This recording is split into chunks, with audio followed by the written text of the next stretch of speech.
Hello friends, मैं Saurabh Suman SS exam गुरु YouTube channel पे आपका फिर से स्वागत करता हूं।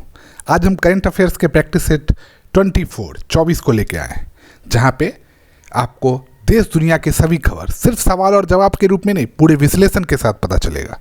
और हम ये पूरा सीरीज बिहार टीचर एग्ज़ाम जो 2023 में आयोजित होने वाली है, साथ ही में बिहार दरोगा, बिहार सब सिपाही और बीपीएससी और जितने भी कॉम्पिटिटिव एग्ज़ाम्स हैं जिसमें देश दुनिया से संबंधित सवाल पूछे जाते हैं, सब के लिए हम लेके आए हैं करंट अफेयर्स का प्रैक्टिस सेट 24। तो चलिए शुरुआत करते हैं करंट अफेयर्स के प्रैक्टिस सेट में। किस भारतीय एथलीट ने पुरुषों की ट्रिपल जंप स्पर्धा का नेशनल रिकॉर्ड बनाया है?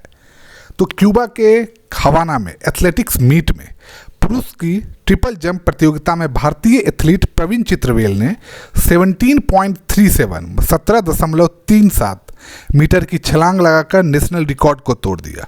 इससे पहले जो नेशनल रिकॉर्ड था वो भारतीय एथलीट रंजीत माहेश्वरी का 2016 में बेंगलुरु में था, जहां पे उन्होंने 17.30 मीटर की छलांग लगाई थी। और दुनिया वर्ल्ड चैंपियनशिप के लिए क्वालिफाइंग 17.20 मीटर है, और ये अभी इन्होंने क्वालिफाई भी कर लिया है। प्रवीण चित्रवेल का जन्म 5 जून 2001 में तमिलनाडु में हुआ था, और वह भारत के एक नए उभरते हुए चेहरे हैं स्पोर्ट्स में। उत्तर प्रदेश के किस जिले में पहले फार्मा पार्क की स्थापना को मंजूरी दी गई है? तो उत्तर प्रदेश सरकार ने बुलंदशहर के ललितपुर जिले में राज्य के पहले फार्मा पार्क की मंजूरी दी है, और इसके लिए उन्होंने पशुपालन विभाग से 1500 हेक्टेयर भूमि के ट्रांसफर की भी बात कही है, और 1500 करोड़ रुपए का बजट भी आवंटित किया है।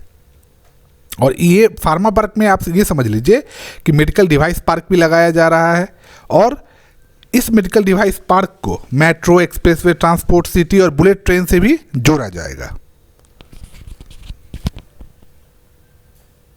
किसने मियामी F1 ग्रैंड प्रिक्स जीता है?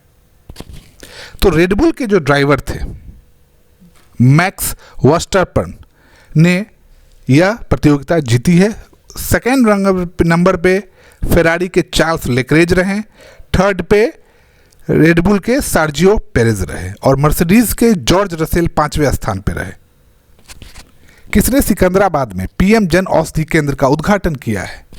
केंद्रीय पर्यटन मंत्री जी किशन रेड्डी ने सिकंदराबाद के वारासीगुड़ा में प्रधानमंत्री जन औषधि केंद्र PMJAK, प्रधानमंत्री जन औषधि केंद्र, ये फुल फॉर्म याद रख लीजिएगा, के का उद्घाटन किया है।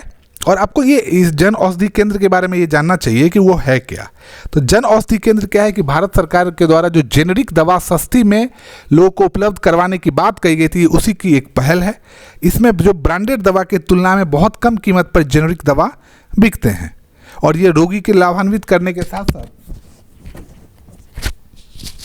उनके आर्थिक रूप से भी उनको सबल बनाती है। किस देश का अंतरिक्ष यान 276 दिनों के बाद पृथ्वी पर लौटा है? तो चीन का एक रहस्यमयी अंतरिक्ष यान 276 दिनों तक पृथ्वी की कक्षा में रहने के बाद पिछले सोमवार को धरती पर लौट गया है। और चीन के उत्तर पश्चिम में ज्यूक्वान लॉन्च सेंटर, ये चीन का लॉन्च सेंटर है ज्यूक्वान, उस लॉन्च सेंटर में अंतरिक्ष यान को लेकर कोई ज़्यादा जानकारी तो नहीं दी गई, पर वहाँ से ये बताया गया कि यह वापस लौट गया है। किसने अपनी नई पुस्तक my life is a comrade लिखी है? तो सीपीएम की जो केंद्रीय समिति की सदस्य और केरल की पूर्व स्वास्थ्य मंत्री के शैलजा अपनी आत्मकथा जो लिखी है उन्होंने, my life is a comrade, इसको पब्लिश किया है दिल्ली में जो पब्लिशिंग है हाउस जगरनॉट बुक्स, इसको इन्होंने किया है, और इसमें उन्होंने पूरे कहानी बताई है अपने आप के बारे में। भारत और किस देश के बीच भोलगंज में पहले बॉर्डर हाट का उद्घाटन हुआ है? तो भारत और बांग्लादेश के बीच सिलहट डिवीजन के भोलागंज में पहले बॉर्डर हाट का उद्घाटन हुआ है।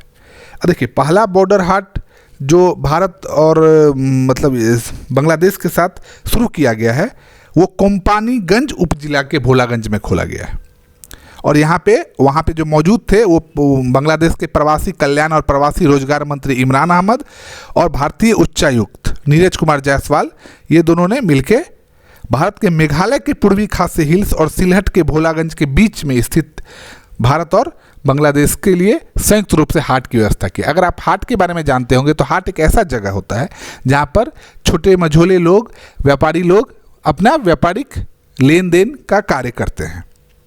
तो ये उसी तरह का हाट होता है और ये इससे और भी आज ज़्यादा हाट की बात कही जा रही है जिससे कि दोनों देश के बीच लेन देन बढ़े।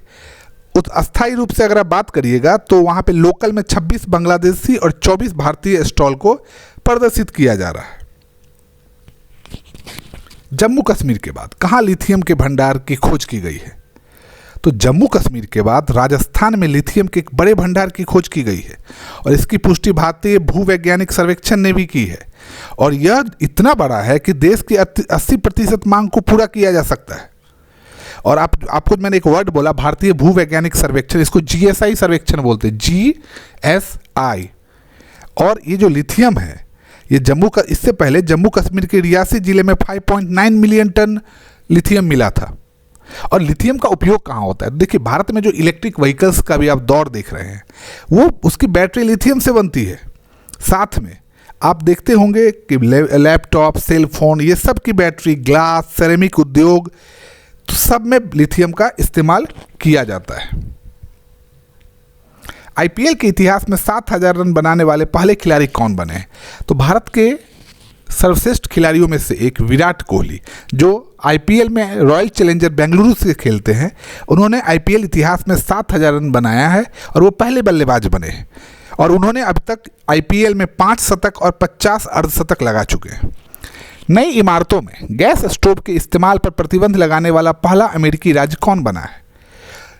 अमेरिका के न्यूयॉर्क ने राज्य में नए कानून जो बनाए गए हैं प्राकृतिक गैस उद्योग के लिए, उसके हिसाब से वहाँ पे स्वच्छ और स्वस्थ भविष्य के पथ पर ले जाने के लिए यह कानून बनाया है और इसको पहली बार पारित किया है।